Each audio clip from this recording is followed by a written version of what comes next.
Pendant que ceux qui voulaient le pouvoir à tous les prix sont en liberté. Autant dire que c'est l'hôpital qui se moque de la charité. Madame la juge, je vais peut-être vous surprendre. Et je le dis vraiment, je le pense. Je vais peut-être vous surprendre. Je voulais vous rassurer. Moi, je ne cherche pas forcément à être libre. Pour le noter.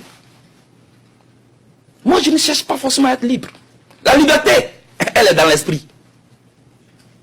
Elle n'est pas dans le physique. Je cherche une seule chose, madame.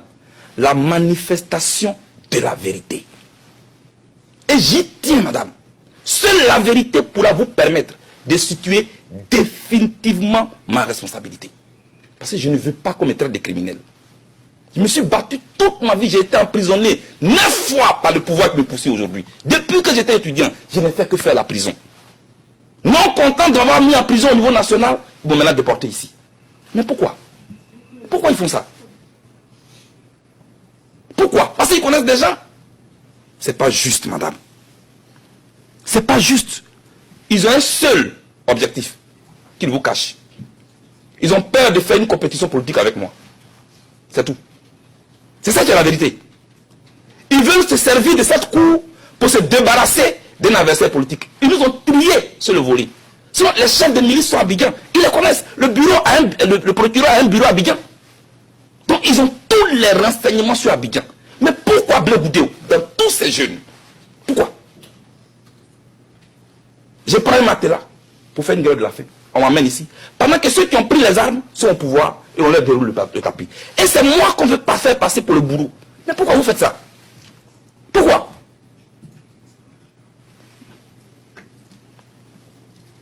Et ils continuent toujours de me jeter la pierre. Mais moi je suis serein. Qu'ils me jettent la pierre, ceux qui se croient innocents. Mais peut-être que j'en aurai besoin pour ériger mon piédestal en faisant éclater la vérité dans ce procès. C'est pourquoi j'ai dit que moi, je suis en mission. Donc moi, je suis tranquille. Je ne cherche pas forcément à être libre. Pour vous dire, madame la présidente, que je voulais rappeler à madame Massida, les victimes du commando invisible, les victimes d'Ano Kouakouté, ces populations sans défense, madame, qui ont fui la mort pour aller se cacher dans des églises et dans des camps de réfugiés. Mais que, hélas, la mort a rattrapé. Imbibé d'essence, incendié par le commandant invisible. Le procureur n'a pas encore vu ça. À Abobo, à Abidjan. C'est comme ça que les gens fuyaient à Abobo pour aller vers Yopougon. Et c'est comme ça que les gens ont fait les barrages pour se protéger. On appelle ça l'instinct de conservation. Même les propres témoins du procureur l'ont affirmé. Eux, partisans de Ouattara, ont dit qu'ils ont érigé des barricades autour de la mosquée d'Oukouré pour se protéger. Donc cela répondait aussi au mot d'ordre de Blé Goudé. Demandez au procureur. Madame, moi je parle de toutes les victimes sans distinction. Parce que pour moi, la vie humaine est sacrée. Et un corps sans vie n'a pas de couleur politique, n'a pas d'ethnie, n'a pas de parti politique. Malheureusement, les représentants des victimes ont déjà choisi leurs victimes. Allez-y à Abidjan, pas à l'hôtel Ivoire, pas au Pullman Hotel, pas au Golf Hotel. Allez-y dans les confins de la Côte d'Ivoire, vous allez voir. Près de 1000 guerriers ont été ensevelis dans une fosse commune. Et les droits de l'homme dont vous citez les rapports ici. Vous n'avez pas vu ces rapports aussi? Madame la Présidente, s'il a existé un plan commun en Côte d'Ivoire, moi, je n'en connais ni les concepteurs, ni les exécutants. J'ignore même les objectifs de ce plan. J'ai plutôt pris mon temps pour aller vers les victimes de la guerre, madame. Pendant 3 mois, j'ai fait le tour de la Côte d'Ivoire. J'ai même recueilli Priska, une jeune fille qui a été violée. Madame la Présidente. Elle a été violée par les rebelles. Je l'ai fait transporter à l'hôpital. J'ai organisé un fundraising pour qu'on lui construise une maison. Moi, l'assassin dont on parle ici, qu'on veut vous présenter. J'ai tenté de réconcilier les Ivoiriens. Madame, c'est moi qui ai inventé cette expression. La valeur du pardon réside dans la faute, dans la gravité de la faute pardonnée. La valeur du pardon réside dans la gravité de la faute pardonnée. Le procureur n'a pas entendu ça. Dans toutes les chansons que j'ai fait enregistrer en Côte d'Ivoire, pour rapprocher les Ivoiriens. Madame la Présidente, voici exposé le plan commun que moi je connais. Madame, mais le procureur ne pouvait pas évoquer ça. Parce que lui, il veut présenter le Bleu Goudé assassin, génocidaire. Mais moi j'attends ici à la cour ces témoins. Pour qu'eux, moi, on parle de la Côte d'Ivoire et de sa crise. Pas de la Côte d'Ivoire de l'Hôtel Ivoire. Pas de la Côte d'Ivoire d'Internet. Mais de la Côte d'Ivoire telle que la vivent les concitoyens ivoiriens. Dans sa réalité globale. Pour qu'on puisse réconcilier les Ivoiriens. Parce que la Côte d'Ivoire a besoin de ça. Et non de trier des leaders politiques dont on a peur pour les jeter ici. Madame la Présidente, les discours de la haine, je vous demande pardon. Envoyez-moi une seule, je n'ai pas dit deux, une seule vidéo où je suis en train d'inciter les gens à la haine. Quand je dis que le Burkina Faso est à la base de la crise ivoirienne, ça ce n'est pas la haine. C'est un fait. Les rebelles même le reconnaissent. Ils ont été formés au Burkina Faso. Et c'est de là qu'ils sont descendus sur la Côte d'Ivoire. Ce n'est pas moi qui l'ai dit. Ce n'est pas ça qu'on appelle les faits historiques. Quand on dit que Hitler a mis les Juifs dans des camps de concentration, ça c'est pas la haine. Ce sont les faits historiques qu'on rappelle pour ne plus que ça se répète. Voilà, madame. Donc je n'ai pas incité les gens à aller tuer des Burkinabés. Ce n'est pas vrai. Madame la Présidente, au terme de mes précisions, et je vais finir bientôt, vous comprendrez aisément que les allégations contre moi résistent peu à la rigueur du droit. Alors, je trouve injuste que l'on veuille faire supporter à mes frères épaules la lourde responsabilité de la crise qui a endeuillé mon pays. Madame, dans mon combat légitime de non-violence, aucune goutte de sang n'écrit contre moi. J'ai les mains pures, Madame la Présidente. Mon crime, s'il devait en exister un, c'est d'avoir crié pendant plus de 10 ans qu'il est immoral de vouloir accéder au pouvoir par la voie des armes. C'est pourquoi il vous plaira, Madame la Présidente, de demander à l'accusation d'orienter ses enquêtes ailleurs et d'inscrire mon nom sur la liste des victimes de cette guerre. Oui, Madame, je suis une victime. Sinon, je ne serais pas ici. Quoi que puissent en dire mes détracteurs. Il est l'art oratoire. C'est un défaut. Il y a des gens qui vont même à l'école pour apprendre l'art oratoire. Pourquoi vous voulez transformer les valeurs à quelque chose qui est mauvais?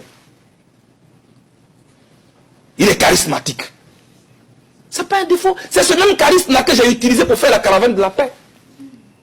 Madame la Présidente, je suis allé dans les mosquées, dans les églises. J'ai rassuré les Ivoiriens. Je suis allé prendre les rebelles à Boaké pour les ramener à Abidjan. Pourquoi le procureur n'en parle pas? Elle vous a présenté 3 vidéos, madame. Ils ont fait exprès pour extraire les parties. Première vidéo qui vous ont présenté. Je vous cite la pièce de la vidéo. Madame la Présidente. CIV-OTP 0047-0604. Comme vous a présenté tout à l'heure où j'étais en chemise rayée, où je disais continuez de résister. Mais ce que le procureur n'a pas montré, c'est que dans cette vidéo, je disais, et je cite, restez et priez dans vos maisons, dans vos quartiers, partout où vous êtes. Fléchir les genoux est un devoir pour nous. Pour remercier Dieu, pour le glorifier, pour l'appeler au secours, parce que nous, les victimes, on nous fait passer pour les bourreaux. Fin de citation. Quelqu'un qui a distribué des armes en pleine guerre, il ne demande pas à ses partisans d'aller prier. Il leur dit plutôt, prenez les armes pour aller vous battre. Mais voilà Bleu Goudé, curieusement, qui demande à ses partisans de fléchir les genoux et puis prier. Mais pourquoi le procureur ne dit pas ça? Je ne trouve pas ça honnête, excusez-moi. Deuxièmement, Madame la Présidente, elle vous a présenté une autre vidéo où je disais, nous allons vous lancer le mot d'ordre bientôt, nous sortons d'une réunion. Mais juste avant ça, ce qu'elle n'a pas dit, c'est que j'ai dit, évitons le piège de la guerre civile. Pourquoi vous n'avez pas dit ça? C'est dans la vidéo. Parce que vous voulez me faire passer pour un criminel.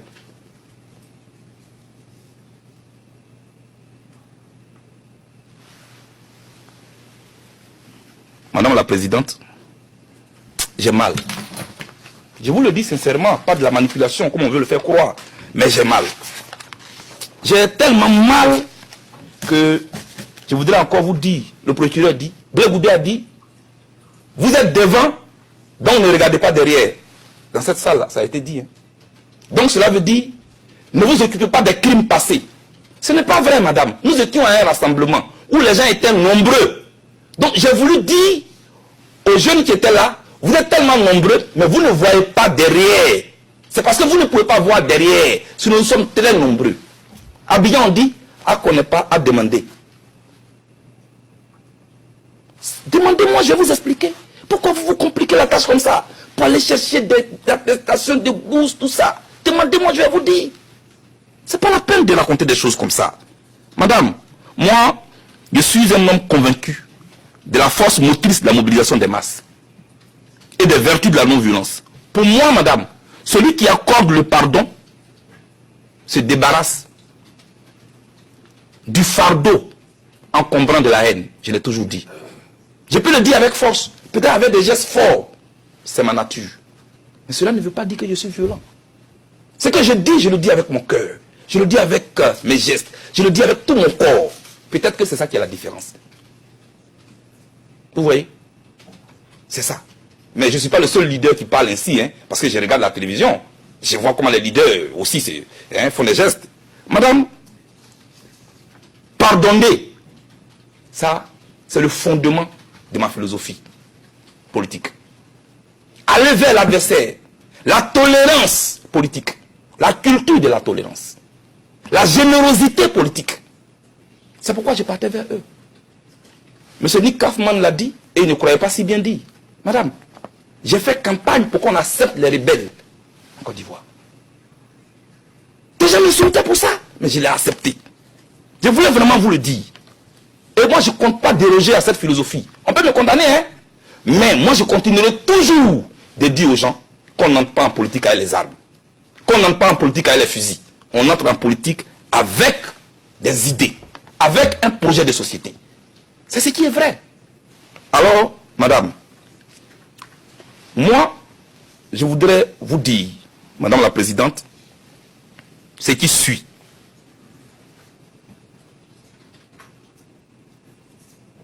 Toutes mes actions politiques ont été toujours guidées par un seul principe. N'ai jamais écrit mon nom du mauvais côté de l'histoire. Pour ne pas léguer en héritage à ma progéniture et à mes proches un nom ensanglanté du sang innocent de mes concitoyens. Jamais je ne participerai à ça. Et c'est moi qui ai dit, je ne veux pas participer à la rwandisation de la Côte d'Ivoire. Le procureur n'a pas entendu ça non plus.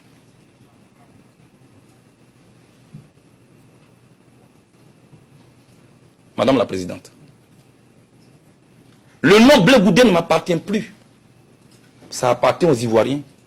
Ça appartient aux Africains. Alors j'ai toujours dit, ce qui doit gâter mon nom doit avoir un nom. Ce qui doit gâter mon nom doit avoir un nom. Jamais je ne serai un criminel. Je suis peut-être chaud, je parle avec vigueur, mais je ne suis pas un criminel. J'ai fait tout ce que je pouvais, madame, pour éviter ce qui est arrivé à la Côte d'Ivoire. Je suis allé voir le représentant spécial de l'ONU à la veille des élections pour lui dire, monsieur, je vous demande pardon.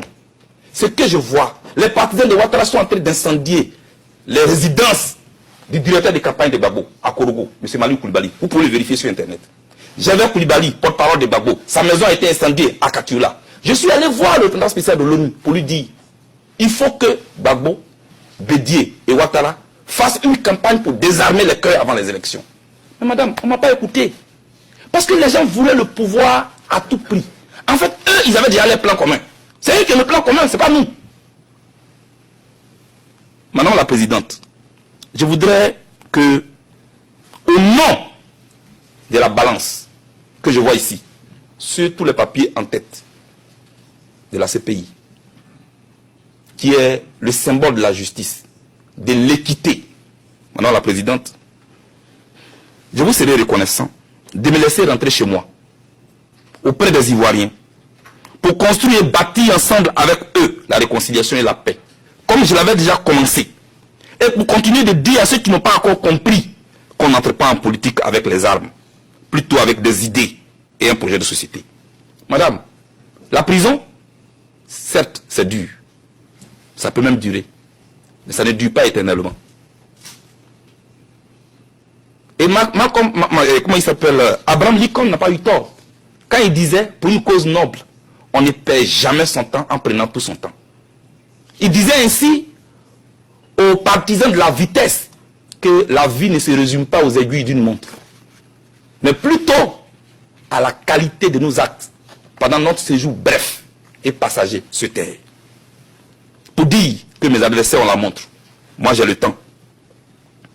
Et comme je refuse d'être la honte de ma génération, madame, pour ce que je viens de vous dire, pour la non-violence, pour la vérité, pour le dialogue, pour la paix, je porterai ma croix avec dignité et honneur. Et mon père, Blégné pour Marcel, à qui j'ai rendu hommage ici, que je n'ai pas eu la chance d'accompagner à sa dernière demeure, m'avait dit, mon fils, un fruit bien mûr ne pourrit jamais en l'air. Tiens bon, il finit toujours par tomber. Pour dire qu'on peut peut-être me condamner aujourd'hui, mais un jour, l'histoire finira par m'acquitter. Madame le juge, non, je ne suis pas un anti-français. Non, je ne suis pas chef de milice. Non, je ne suis pas le présumé assassin des ressortissants du Nord et des musulmans de mon pays. Non, je ne suis pas un partisan de la violence, madame. Non, je ne suis pas un génocidaire. Madame, je souhaite une seule chose, que le droit nous départage et qu'on empêche que la politique entre ici, dans cette cour, pour ne pas que le droit sorte par la fenêtre. Madame, un jour, je suis convaincu qu'il fera jour et que je rentrerai chez moi. Que Dieu bénisse l'Afrique et apporte la paix en Côte d'Ivoire et partout dans le monde.